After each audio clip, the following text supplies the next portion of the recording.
This is the dome light in my 1987 Dodge Raider. It doesn't work, but if I apply my own power and ground to it, it does work. So today, we're gonna try to fix that. So I've done a little bit of pre-testing, and what I've figured out is this hot wire is fine. I've got power all the way across here, and if I ground it here, this light will light up. If I ground it on this strap, this light will light up. If I go to the aluminum, no more ground. So at some point, this aluminum rivet is not contacting either this side or this side, one or the other. I'm not sure which one. Either way, it's bad. I think I can drill this rivet out and replace it. And if that works, I'm gonna drill this rivet out and replace it as well, and also that one. But we'll leave that one alone because I know that works.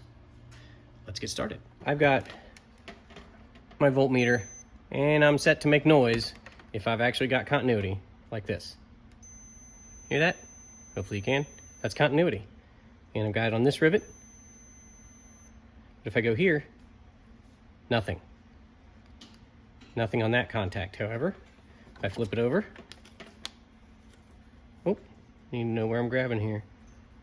All right, back to here, and I flip it over, and I go to this post, nothing. That should definitely have it.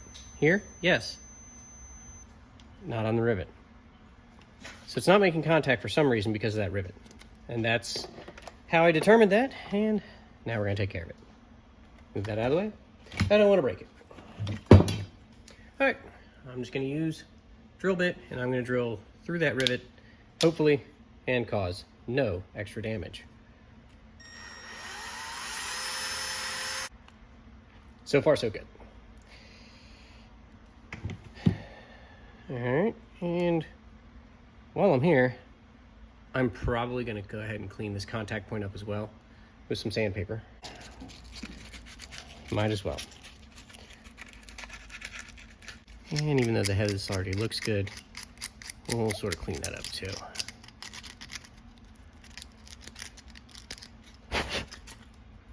There you go. Way better. Set that aside for a minute. Let's flip this over. All right, now that rivet needs to come out of there, right here. Carefully without breaking that strap. Hey, this is working out good so far. Now, I need to find a rivet that'll fit that. I think this is the size I'm gonna use. I have no clue what size it is. My box of rivets all ran together years ago, and I don't really care what size it is, but that seems to fit. Now, just for neatness sake, I will go ahead and I'll put the flush side up so nobody's ever gonna see the ugliness of the rivet on the back side. Like that. There we go. All right, as you can see, I completely missed the band and have to start over. Yep. All right. Really paying attention today. All right. And let's remove this rivet that did nothing because I didn't check to make sure it got through the band. All right, this time I'm gonna make sure that this little metal band actually gets the rivet to go through it. And it's not a band on the run. McCartney. All right, there we go. Now we're in place and we're through that band. Let's try this again for the third time for the last time. Lone Star. There we go. Now, haha, that's what I wanted to do right there. See how we actually caught that band this time? Hooray! We did it!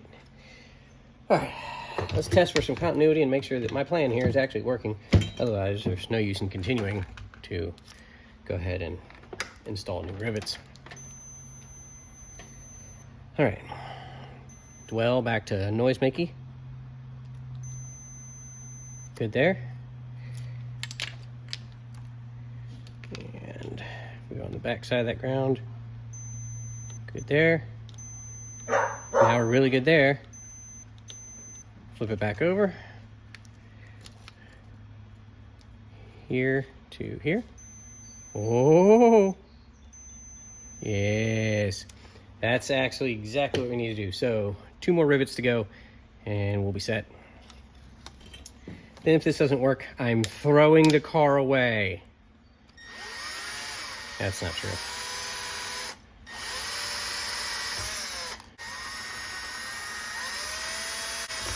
Oh, easy now, easy. There we go. We got 2 more Scully's catches of the day, and we will get these installed. Might as well.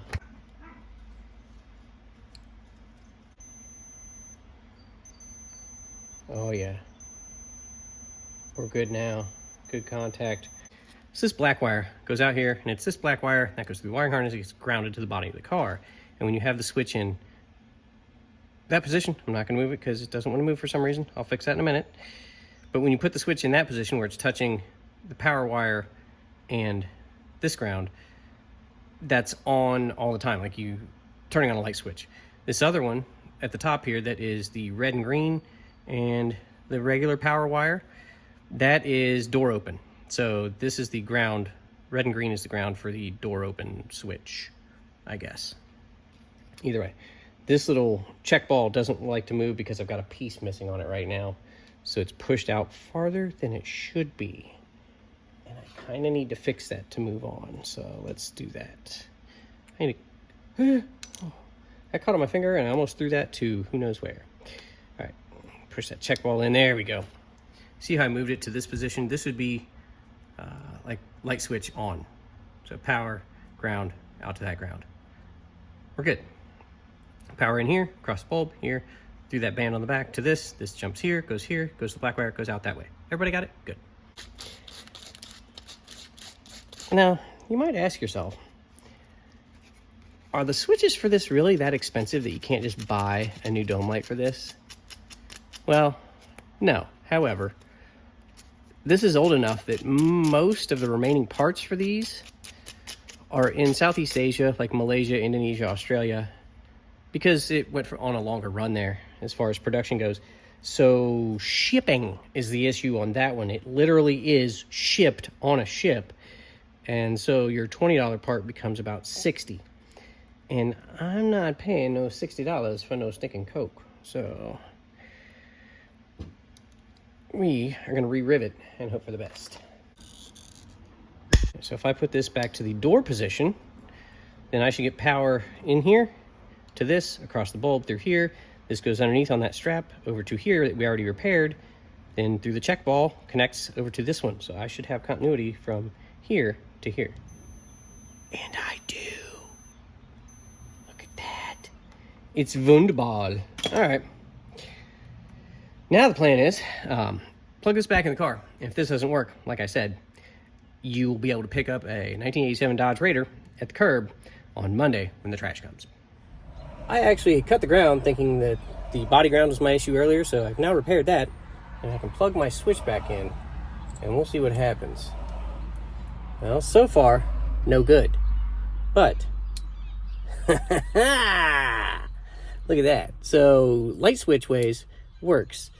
But I don't know if door open doesn't work with the key on, or my door switch is bad. Could be a bad door switch. Let me try the driver's side. That's driver's side. Let's try this other position. Nope. Nope. Uh-huh. Okay. So obviously, the door switches aren't working because I know I have continuity all through the circuit for this position of the light should come on when the door is open. So now I get to move on and replace door switches. But for right now, at least I can do that. And I can mount this thing back up in the ceiling and I'll be able to have some light. So that's gonna do it for this time, where I fixed a switch instead of buying it and then paying 4 times that for shipping. There you go. All right, everybody. Thanks for watching, and we'll see you next time.